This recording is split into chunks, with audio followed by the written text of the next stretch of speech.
Hello, YouTubers. YouTubers? YouTubies. YouTubians? People. My people. Hi, this is Spike. I am here with my first of hopefully more than two game reviews, and after much thought, I've decided which game I'm going to review. I'm not going to do the kind of typical, like, here's the box thing. Well, maybe I could do like an invisible box. Wait,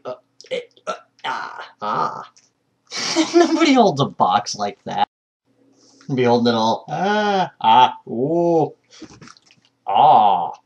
So what we're gonna review today is we're gonna talk about Dragon Age 2. Dragon Age harder. And doing reviews for video games is going to be a little bit different. Obviously with a movie you've got plot points, your actors and actresses, blah blah blah. Well, with video games we've got to focus on three main points. Yeah, three main points. Characters, and in that we can lump in, vocal work, stuff like that. Then we've got storyline, kind of like plot, but not really. And storylines I'm going to try not to get into too much, because I don't want to spoil anything for anybody. You suck. You told me that this character died. Third is gameplay. Obviously, you don't want to play a game if it's not going to be fun to play. Granted, some people do that anyway. I know I love picking flowers and, flying around looking for little yellow dots, but... Ooh, yellow dot, yellow dot. Oh, frickin' druid! So first we start with the characters. If you've played the first Dragon Age, you know that the characters are a vital point of the game. They're your companions. They're the people that you run around with. They're your party. They're your bros and your sisses and your people. So we start out and we have your sister, whom really completely lacks any form of personality whatsoever. She's very, very boring and very, very she's just blah. Like there's no character to her at all. Just kind of a person that goes out and fights with you. It's really, really boring. Your mother is with you at the very beginning, and I don't know about you, but personally, I know if I were an adventurer, I would love to have my mom with me on all of my adventures. That would be great. That would just be amazing. Oh, honey, when you're done, make sure you brush your teeth and wash your hands.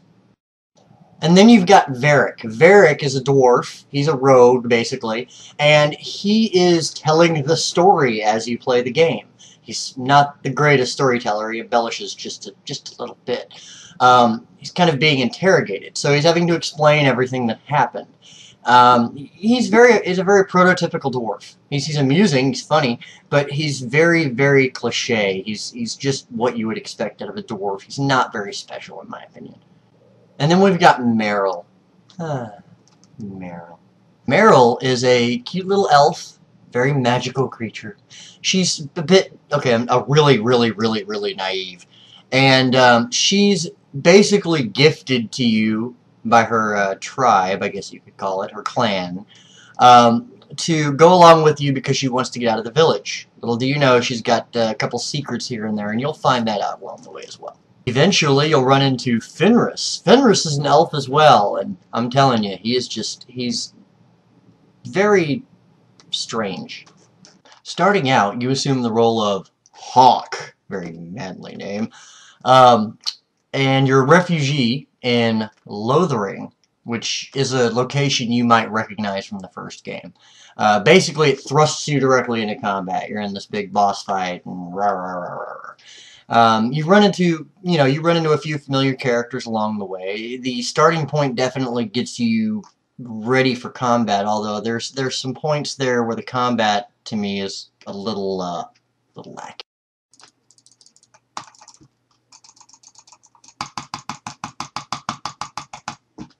The storyline is a 10-year arc. So you're looking at roughly, if you do everything, about 50 hours or so of gameplay. Not exactly, not exactly an afternoon game. And like I said, I'm not going to go too much into the gameplay. Obviously, I don't want to spoil anything. A lot of even little stuff may spoil some surprises. BioWare games are known for their surprises, for their conversational rewards, things like that. So, I'm going to try to avoid that, and we'll go straight to the gameplay, which, by the way, is some of the best gameplay I've ever experienced. The clicking does get annoying. It really, really does. You're sitting there, and, that's on PC. It's actually a little bit better on an Xbox or a PS3. But what you're looking at with that is a lot of fun, a lot of combat. The conversational rewards are, as I said, some of the best in gaming. BioWare's decision-making is top-notch, as it always is. The one thing that I really did kind of have to gripe about is I got really tired of Kirkwall. If you played Dragon Age Origins, the first one, you could go everywhere. The world was massive. It was huge. With this one, you spend probably about 75 to 80% of your time in the town of Kirkwall. And you repeat a lot of zones. You did this in Dragon Age 1, but nowhere near as frequently. And that, to me, kind of took away from some of the excitement. I wasn't going to new places all the time, wasn't seeing new places all the time. The travel itself is better. If you compare, again, to Dragon Age 1, when you were traveling, you'd end up, oh no, there's blood on my map, that means someone's ambushing me,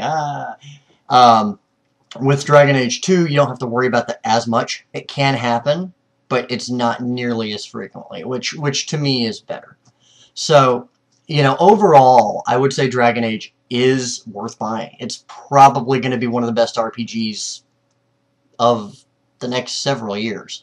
It's a lot of fun, and you will not get tired of it. You really won't. You'll play through it. You'll probably play through it twice to see who you can get into bed with you. Yeah, you do it. Don't lie. You know you do.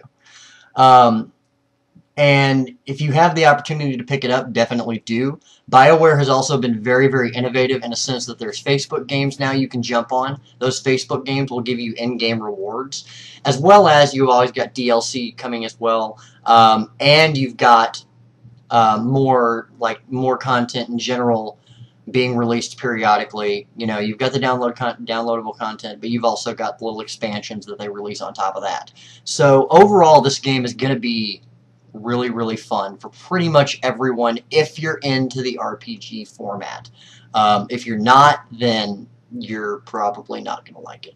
PC battle controls could be better, but they're not. They still work. They don't make the game unplayable in the slightest. And I would say on the ever so overused scale of 1 to 10, I'd probably put it as about an 8. 8.5 maybe. The voice acting is tremendous, although I do get tired of the overzealous, yes, I would absolutely love to do that. The hero voice. Personally, I'm more of a fan of the little wormy guy. Maybe that's because I'm a little wormy guy, I don't know. But, the overzealous hero voice just kind of, I don't know, rubs me the wrong way. You know what I mean? Anyway, I hope you enjoyed this review. This is my first review. Cut me a little bit of slack. There will be more. There will be better. And they will be earlier. I've been doing a lot of setup here, getting the intro filmed, things of that nature. So now that everything's set up and ready to go, it won't take me nearly as long to get these done. Thanks for watching. Just below, there's a link to my Facebook page as well as a link to my personal channel. And you guys take care. I will see you next week.